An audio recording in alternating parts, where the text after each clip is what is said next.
Assalamualaikum dan salam sejahtera kepada semua murid tahun 5. Jadi hari ini kita akan belajar unit 11 iaitu Hang Tuah Laksamana Terbilang. Jadi murid-murid boleh rujuk buku teks muka surat 156 hingga 157. Standard pembelajaran kita hari ini adalah yang pertama 5.4.1 iaitu menyatakan riwayat hidup Hang Tuah, dan yang kedua K5.4.4 iaitu mencontohi kesetiaan Hang Tuah sebagai Laksamana Melaka. Jadi jom kita tengok riwayat hidup Hang Tuah. Tapi siapa Hang Tuah ni? Hang Tuah ni merupakan seorang tokoh terbilang pada zaman Kesultanan Melayu Melaka. Kebijaksanaan Hang Tuah ni telah menyebabkan Sultan melantiknya menjadi Laksamana Melaka. Hang Tuah berasal dari kampung Sungai Duyung. Kat mana kampung Sungai Duyung ni? Nanti kita tengok. Bapanya bernama Hang Mahmud dan ibunya bernama Dang Mertuwati. Jadi kampung Sungai Duyung ni terletak di Melaka Tengah. Inilah kampung Duyung di tengah-tengah negeri Melaka. Beliau mempunyai 4 orang sahabat karib iaitu Hang Jebat, Hang Kasturi, Hang Lekir dan Hang Lekiu.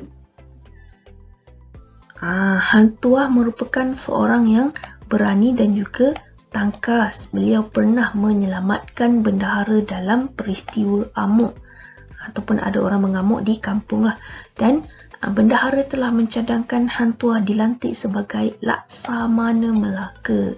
4 orang sahabatnya pula, 4 lagi kawan karibnya pula dilantik sebagai Hulu Balang Melaka. Jadi Hang Tuah telah menjalankan tugasnya sebagai Laksamana dengan penuh dedikasi.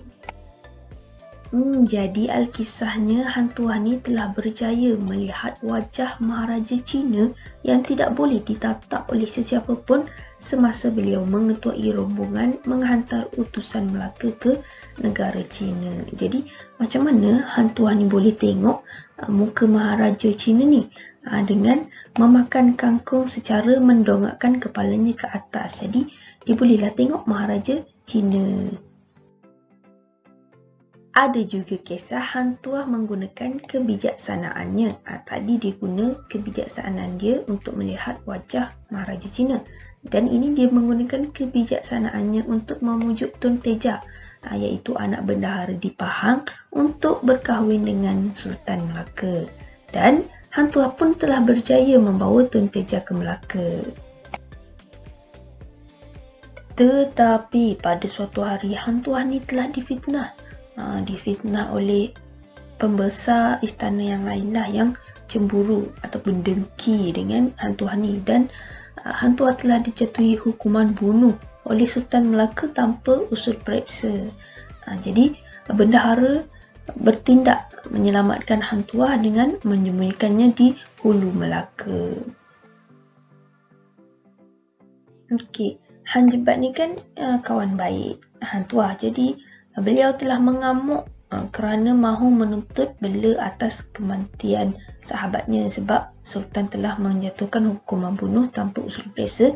Jadi beliau ni nak menuntut bela lah atas kematian sahabatnya Hang Tuah. Jadi keadaan menjadi huru-hara dengan amukan daripada Hang Jebat. Sultan pun menyedari dan menyesali kesilapan dia.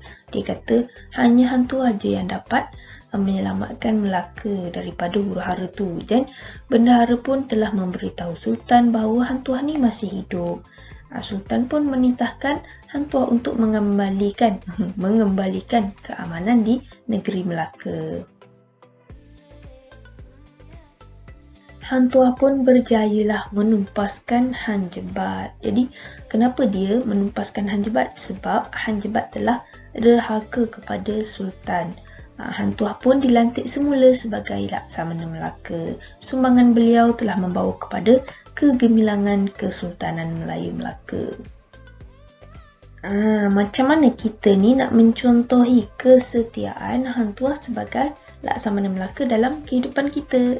Yang pertama adalah kita boleh katakan sebagai seorang anak. Sebagai seorang anak, kita hendaklah sentiasa mendengar arahan dan nasihat ibu bapa. Tapi kalau arahan tu ibu bapa tu yang dok molek, jangan ikutlah. Tapi yang baik-baik kita kena dengarlah arahan dan nasihat ibu bapa. Yang kedua adalah sebagai seorang rakan. Sebagai seorang rakan, kita hendaklah sentiasa membantu rakan kita yang berada dalam kesusahan untuk menunjukkan kesetiaan kita. Okey, yang ketiga pula adalah sebagai seorang murid. Sebagai seorang murid, kita hendaklah melaksanakan tugasan yang diberikan oleh guru untuk menunjukkan kesetiaan sebagai seorang murid. Dan yang terakhir, sebagai seorang rakyat, kita hendaklah patuh dan taat kepada raja kita serta undang-undang negara kita. Jadi, dengan kesetiaan-kesetiaan yang kita contohi dalam kehidupan seharian kita ni, sudah pastilah mewujudkan sebuah kehidupan yang aman, damai dan harmoni. Sekian sahaja pembelajaran kita untuk hari ini. Kita jumpa di minggu akan datang. Terima kasih semua. Bye. Assalamualaikum dan salam sejahtera.